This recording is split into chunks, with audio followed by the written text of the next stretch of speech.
Hello, and welcome home. Welcome back to my channel. My name is Jonna, and today's video is about our daily bread.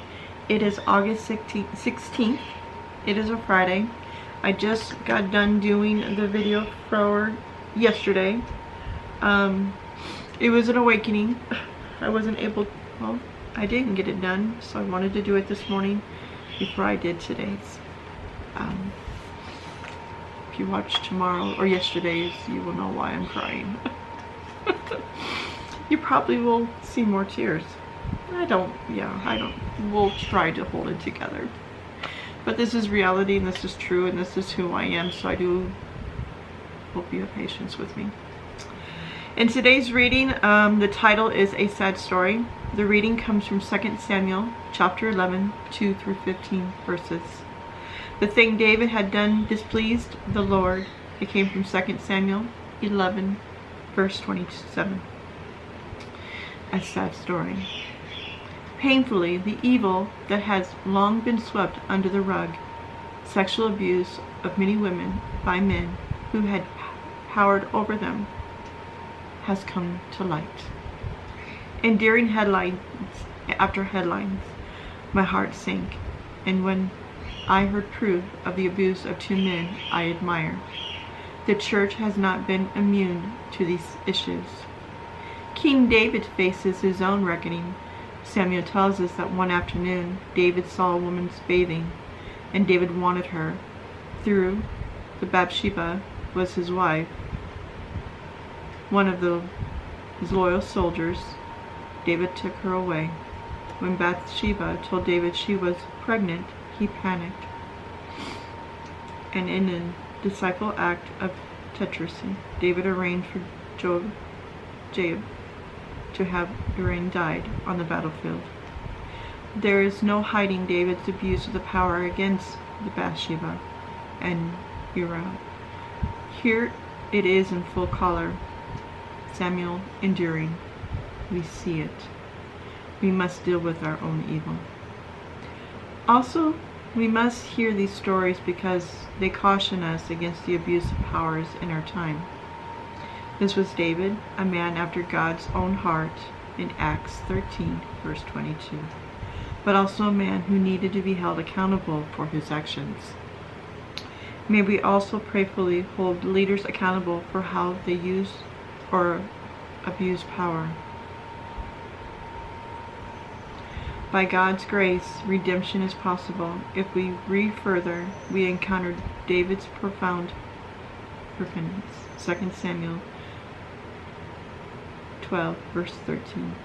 Thankfully, hard hearts can still turn from death to light. Amen. Question number 1. Why is it important to prayerfully address the abuse of power in our midst and in our world? And number 2, how did Jesus reveal the right way to live out the true power?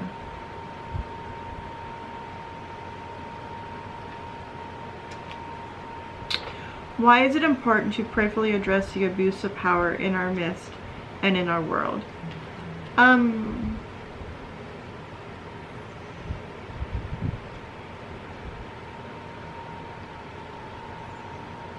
I am not going to even touch this politically, and the reasoning is that it's such a divided nation. I am very I know I have what I believe, what I feel, what I see is so much different from anybody else, but that does not make it wrong. If that makes sense. We just see things differently. Now, if someone is abusing a power or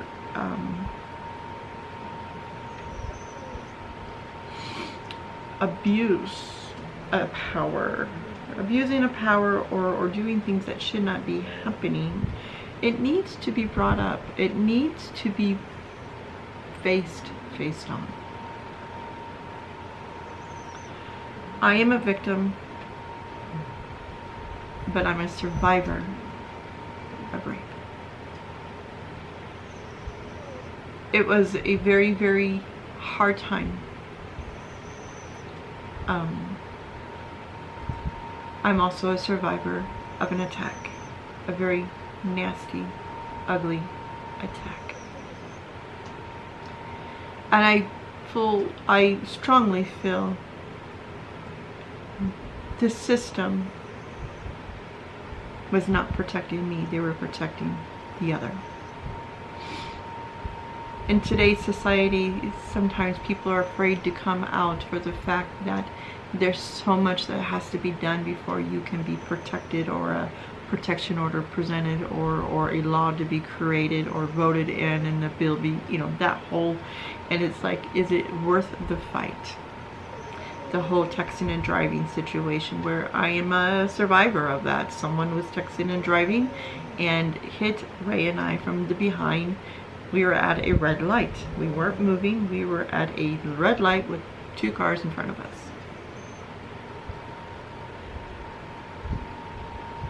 The gentleman who had hit us, and I did say gentleman because I have forgiven him, did not appear in court.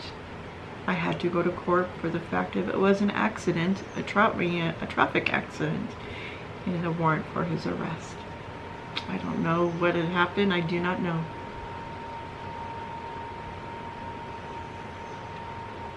But the thing I do say is the way I got over it. I shouldn't say got over it. I should say that's healed me, is forgiveness. Forgiving them. I do not know what part of the journey they're on. I do not know why this individual did what he did. It could be a situation where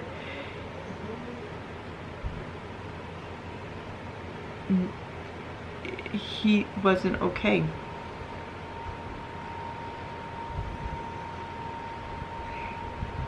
I'd ask God to forgive him for both of them, for what they did.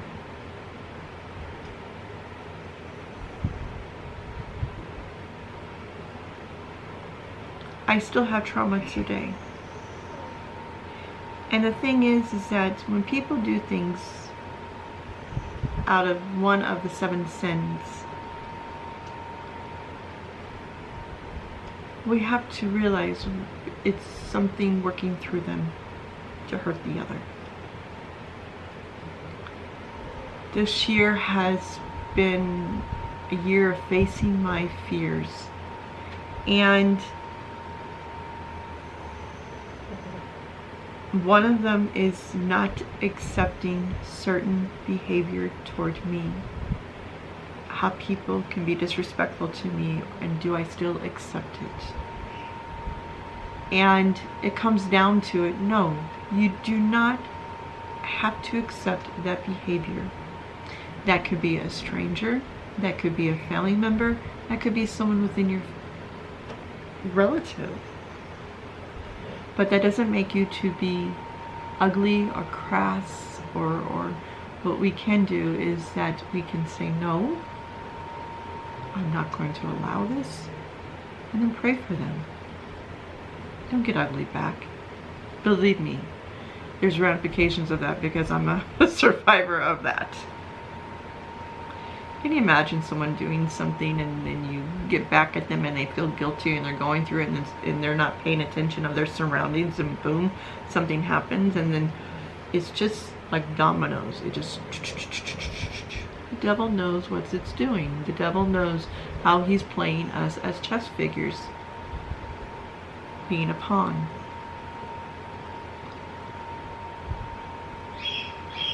How did Jesus reveal the right way to live out the true power? The way that he taught me is, I have a series on it, learning about forgiveness. If I remained as angry as I was before I read that book, I would not have been so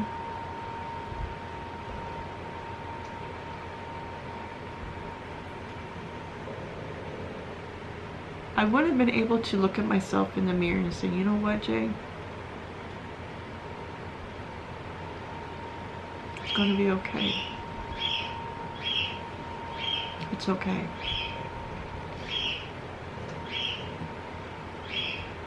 Forgive them. and reading that prayer, or saying that prayer in my head over and over and over. Our Father.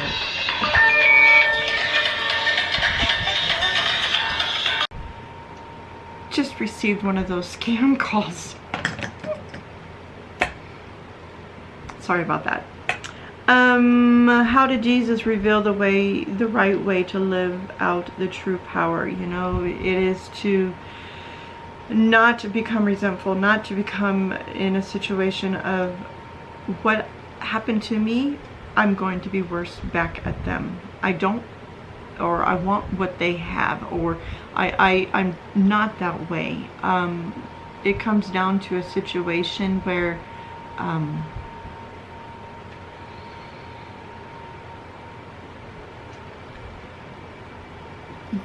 God has given me strength.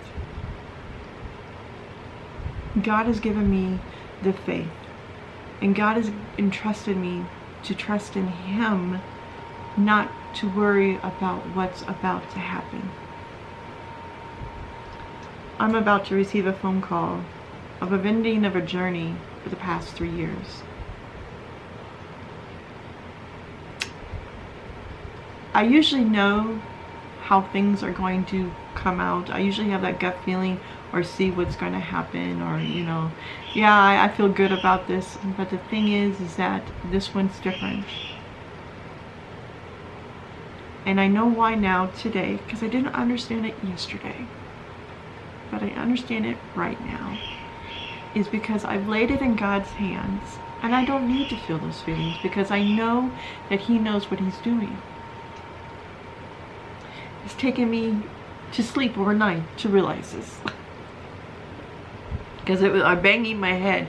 Why can I not know what's going to happen? Why can I not see what's going to happen? And it's because, Shauna, hey, that's Charles. Ava, you trust Him. Believe in Him. He will. He's there with you. So, this is a very good revelation, the last two readings. Yes, today, I did yesterday's and today. So that was very, very thankful. And thank you for being here and experiencing this with me. It's very humbling. We just don't know. You don't know what's going on in someone's life. You just don't know what part of their journey they're on. They're going to be a new journey. This book is about to close, and it's okay. It's okay. God, this is the prayer for today. I apologize. God, I do not know what to do with all of my brokenness I see in the world. The brokenness in me. I will shine your light and heal us.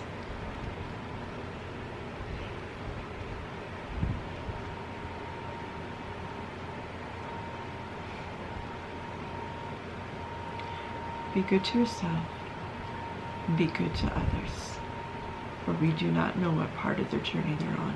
Until tomorrow, I love you. And Charles says hello. Have an amazing day. Have an amazing weekend. And I love you. Bye. And remember, Monday will be a new upload on the Bait and Satan, Learning Forgiveness. I'll see you soon. Bye.